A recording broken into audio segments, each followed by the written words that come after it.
picture this late 1800s. You get an invitation to a palace. Ooh, fancy. Right. And you're greeted by a king Okay. who's talking about this grand vision he has for Africa, Right. all about peace, progress, prosperity. Sounds pretty good. This is what happened to George Washington Williams. Okay. Now, he was a black journalist and historian, a real pioneer. Wow. And he met King Leopold II of Belgium. Oh, I know where this is going. But what Williams found when he got to the Congo was a whole different story. Yeah, definitely not peace and prosperity. Not even close. Yeah. Today, we're going deep into a story that might just change how you see history. It's a wild one. A story of ambition, deception, and brutal terror. Millions dead. Exactly. So what's really interesting to me is how a king who everyone thought was so enlightened and philanthropic could be behind something so awful. Yeah, it's like textbook case of how power can corrupt even someone who seems to be doing good. And for this deep dive, we're looking at an episode of the Noble Blood podcast. Oh, I love that one. Me too. They really get into the details of Leopold's reign. So Leopold II, this guy was ambitious. Understatement. He felt totally stifled by Belgium's constitutional monarchy. He wanted real power. Yeah, and he thought colonialism was the way to get it. So he sets his sights on the Congo. Of course.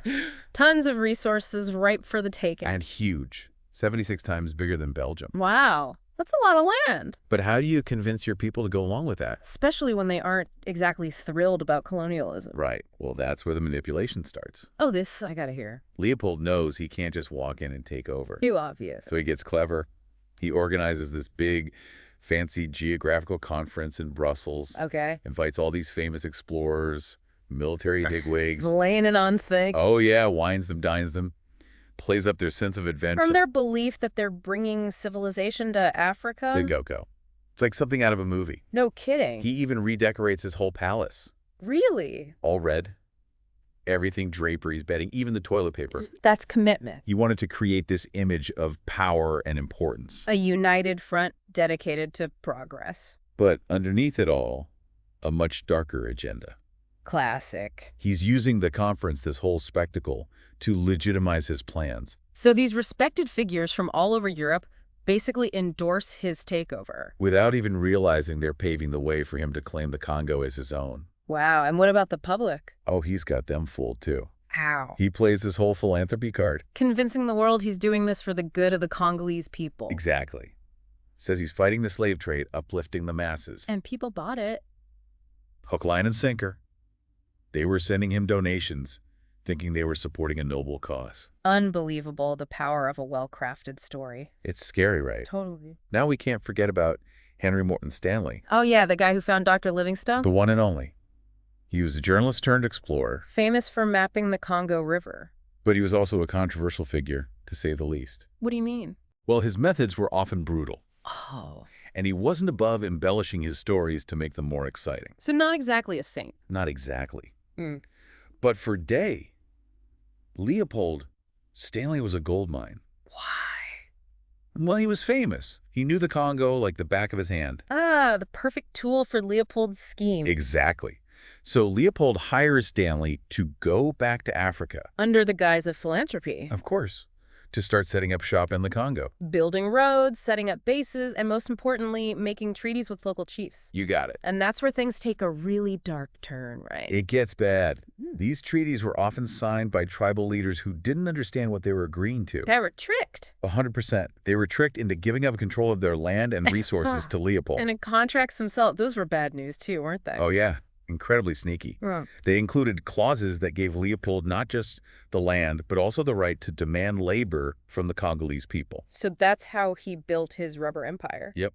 He needed workers to get this valuable resource out of the Congo. And these deceptive treaties gave him a huge workforce essentially for free. And believe me, he was ruthless in his pursuit of profit. This is where the force public comes in, right? You know it? Leopold's private army. Notorious for their brutality. To make sure soldiers weren't wasting bullets on hunting. Get this. They had to bring back a severed hand for every person they killed. That's horrific. It was a way to dehumanize the Congolese people, make them seem less than human. So the force public became a tool of terror? Exactly.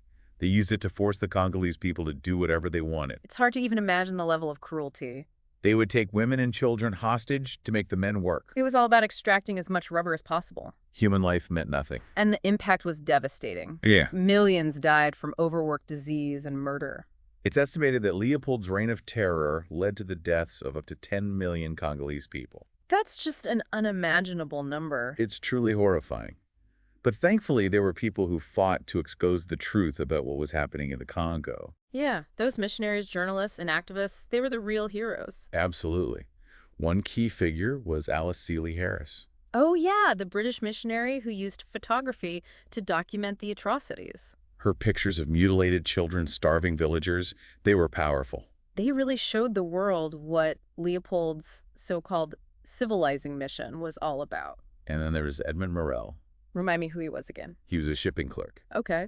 And he noticed something fishy about the trade going in and out of the Congo. What was it? Well, ships were arriving in Europe full of rubber and ivory, Makes sense. but they were going back to the Congo with nothing but guns and ammunition. Oh, wow. That's a huge red flag. That's what he thought, too. That observation sparked a whole investigation. Which ultimately exposed the forced labor and the horrific violence. It's amazing how these individuals, often working against powerful forces, were able to bring this to light. Their work was crucial in creating the international pressure that forced Leopold to give up control of the Congo. In 1908, the Congo Free State became a Belgian colony. But that didn't erase the legacy of Leopold's brutality, did it? Sadly, no. The Congo continued to be exploited, and the Congolese people continued to suffer. It's a reminder that even when you win a victory, the fight for justice is never truly over. So true. And it's crazy how Leopold's legacy was initially whitewashed. What do you mean? After he died, there was this whole effort to downplay his crimes and make him seem like a hero. Oh, wow. That's messed up. They put up statues of him, called him the Builder King. All because of the public works projects he funded with the wealth he stole from the Congo. It's a perfect example of how history can be manipulated, especially by those in power. But thankfully, history has a way of revealing the truth no matter how hard people try to bury it. And in recent years, there's been a big push to reevaluate Leopold's legacy, Driven in part by the Black Lives Matter movement. which brought renewed attention to the horrors of colonialism and its lasting impact. A lot of his statues have been taken down or vandalized. And there's this growing recognition that we need to acknowledge and learn from the dark history of the Congo Free State. It's a good sign that we're finally facing this history, honestly. But it also raises a lot of questions. Like, how could the international community allow this to go on for so long? What responsibility do they bear? That's a tough one to answer. For sure. There was definitely some level of complicity. Whether it was ignorance or indifference or just choosing to ignore the suffering of the Congolese people. It's complicated. It speaks to the challenges of global politics and holding powerful nations accountable. And it forces us to really think about the legacy of colonialism and how it still affects the world today. The Congo's history is full of exploitation and violence. And those wounds are still there, shaping its present. This deep dive we've taken is just a glimpse into a story that's both complex and tragic. It's a story that needs to be explored further, for sure. And it's not just about understanding the past. Right. It's about recognizing the patterns of exploitation that still exist today. And understanding how history shapes the challenges the Congo faces now. We need to connect the dots between history and the present, and realize that the choices we make today can have consequences that last for generations. Leopold's story is a powerful reminder that unchecked power driven by greed can lead to terrible things. It shows how important it is to be vigilant, to think critically, To question narratives that seem too good to be true. and to be aware of the potential for abuse, especially by those in positions of authority, We also have to remember the importance of speaking out against injustice. even when it seems like a powerful person is untouchable. The people who stood up to Leopold, they showed us that even small acts of courage can make a big difference. Their persistence in exposing the truth is what finally brought an end to Leopold's reign of terror. Their stories are truly inspiring. What stands out to you most from all of this? You know what really gets me is the contrast between Leopold's carefully crafted image, As a philanthropist, right, and the horrific reality of his actions, it's a lesson in not taking people at face value. especially those in power. We have to be discerning. Look beyond the surface. Examine the evidence. Listen to the voices of those who are often silenced. It makes you wonder how many other stories like this are out there, hidden from view. It's a sobering thought, but it's also a call to action. To keep digging, keep questioning, keep challenging those in power, and keep fighting for justice. This deep dive has been a journey into a dark part of history. But it also shows the resilience of the human spirit and the power of truth. Speaking of truth, there's another fascinating layer to this story. What's that? The impact it had on art and literature. Oh, yeah. Joseph Conrad's Heart of Darkness. A true masterpiece. That book grapples with the moral corruption and the horrors of colonialism. Conrad worked on a steamboat in the Congo, so he knew firsthand what he was writing about. It's like this dark chapter of history found its voice through literature. And even though the movie Apocalypse Now is set in Vietnam, Right. It's based on Heart of Darkness. it still captures that same sense of moral decay and the terrible impact of exploitation. The themes are universal. They transcend time and place. This whole story has really gotten me thinking, About? how could the world let this go on for so long? It's a question that haunts me, too. What responsibility do we have to stop things like this from happening again? It's a heavy question with no easy answers. Definitely. But it's a question we have to ask ourselves. For sure. It's crazy, right? Yeah. They put up statues of him, called him the Builder King.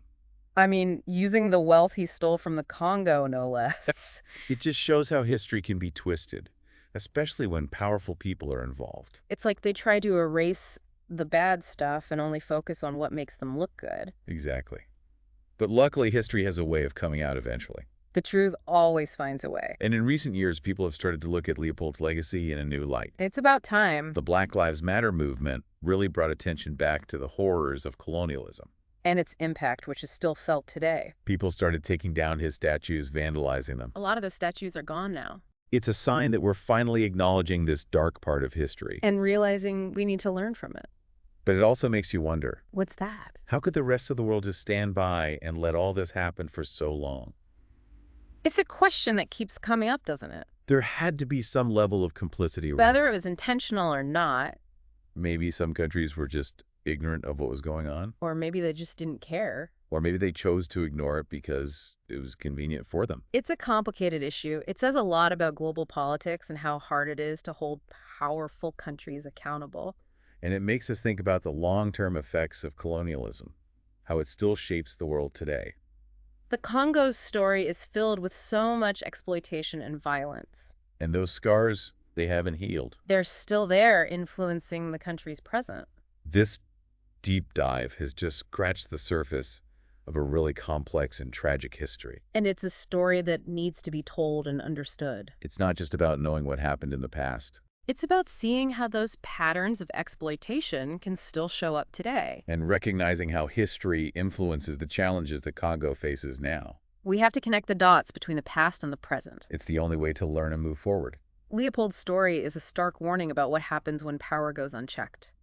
especially when it's fueled by greed. It shows how important it is to be skeptical, to question everything, To not just accept what we're told. especially by those in positions of authority, We can't be afraid to speak up against injustice.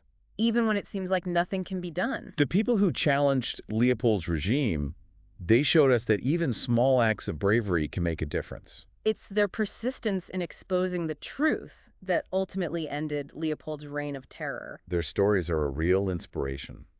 What's the biggest takeaway for you from all this? You know what really strikes me is the difference between how Leopold presented himself. As a great humanitarian, Yeah, and the brutal reality of what he did, it's a lesson in not believing everything you see and hear. especially from those in power. We have to dig deeper. Look for evidence. Listen to the people who are often silenced. Because their stories often hold the truth. It makes you wonder how many other stories like this are out there just waiting to be uncovered. It's a sobering thought, but it's also a call to action. To keep searching, keep asking questions, keep challenging those in power. And most importantly, to never give up the fight for justice. This deep dive into Leopold II and the Congo Free State has taken us to some dark places. But it's also shown us the strength of the human spirit. And the power of truth to overcome even the most overwhelming odds. And speaking of powerful stories, did you know this whole episode inspired some incredible works of art and literature? Really? Like what? Well, there's Joseph Conrad's Heart of Darkness, for one. That's a pretty powerful book. It really is. It explores the dark side of colonialism, the moral corruption, and the violence. Conrad actually worked on a steamboat in the Congo, you know? Oh, yeah. So he saw some of this firsthand. Makes the book even more impactful, right? Definitely. It's like this terrible chapter of history found its voice through his writing. And then there's the movie Apocalypse Now. I love that movie. Me too. Hmm. Even though it's set during the Vietnam War, Right. it still captures that same feeling of moral decay and the destructive nature of exploitation that you see in Heart of Darkness. It's a timeless story in a way. Yeah, the themes resonate no matter the time or place. This whole deep dive has really got me thinking about the bigger picture, you know? Yeah, what about it? Like, how could the world just let this happen for so long? It's hard to wrap your head around, isn't it? It really is. It feels like everyone was complicit in some way, I think that's a fair assessment. whether it was through ignorance or indifference or just actively choosing to look the other way. It's a tough pill to swallow. Yeah, it is. It makes you question the whole idea of international justice. And the effectiveness of organizations that are supposed to prevent these kinds of atrocities. It also raises questions about colonialism and its lasting impact on the world. I mean, look at the Congo. Its history is so intertwined with exploitation and violence. And those wounds run deep. They definitely do. They continue to shape the country's present and its future. This deep dives we've done, it's just a small window into a really complex and tragic story. There's so much more to uncover. I definitely want to learn more about this. You should. There's so much good writing out there about the Congo Free State and what happened afterwards. I'll have to check it out. I'll send you some links. Perfect. It's not just about understanding the past, though. What do you mean? It's about recognizing how those same patterns of exploitation can still play out today. Like how? Well, look at how certain industries operate in developing countries. Ah, I see what you're saying. It's about being aware of the ways in which history repeats itself. And making sure we don't make the same mistakes. Exactly. It's also about understanding how past events influence the challenges that places like the Congo face today. It's all connected. It really is. Bet We have to that. connect those dots between history and the present. To learn from our mistakes and work towards a better future. Leopold's story is a harsh reminder that power can corrupt, Especially when it's driven by greed. and that we have to be vigilant in holding those in power accountable, It's up to all of us to speak out against injustice. even when it feels like a losing battle. Because even small acts of resistance can make a difference. It's like that old saying, right? The only thing necessary for the triumph of evil is for good men to do nothing. Couldn't have said it better myself. The people who fought against Leopold's regime, they showed incredible courage. They refused to stay silent in the face of unimaginable cruelty. And their persistence ultimately led to the end of his reign of terror. Their stories should inspire us all to stand up for what's right.